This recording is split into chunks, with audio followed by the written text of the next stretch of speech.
আমার কাছে মনে হয় যদি একটা অনেস্ট আনসার এটার আপনারা জানতে চান তাহলে এই আনসারটা আপনাদের নিজেদের দিতে হবে।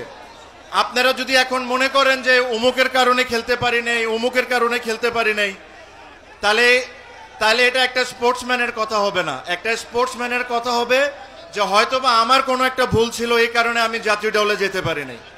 সো আমাদেরকে ওই জিনিসটা আগে মেনে নিতে হবে যে আমাদের কি ভুল ছিল, আমরা কোন জায়গায় ভালো কাজ করতে পারি, যেভাবে আমি ন্যাশনাল টিম আবার রিপ্রেজেন্ট করতে পারি ইন ডিফারেন্ট সেক্টর।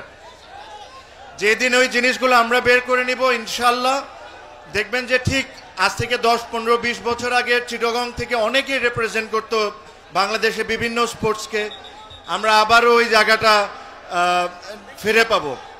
আমার সাথে হেলাল ভাইয়ের কথা হয়, ইশরাফিল ভাইয়ের কথা হয়, হুম্মাম ভাইয়ের কথা হয় চিটাগংয়ের স্পোর্টস নিয়ে, যে আমরা কিভাবে করে চিটাগংয়ের স্পোর্টসকে আগের জায়গার মতো নিয়ে আসতে পারি।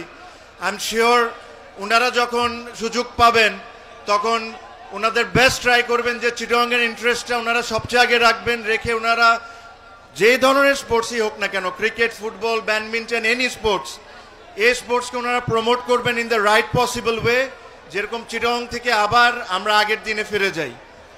আমি এর চেয়ে বেশি আর কোনো কিছু আজকে বলবো না। আই এম ভেরি ওভারওয়ার্মড আপনাদের ভালোবাসা পেয়ে।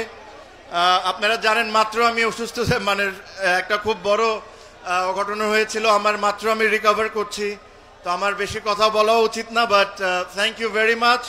আমি অ্যাকচুয়ালি মানে এত ভালোবাসা দেখে আই এম ভেরি হ্যাপি, আর ইনশাল্লাহ আপনাদের সাথে আবারও সামনে দেখা হবে। ভালো থাকেন।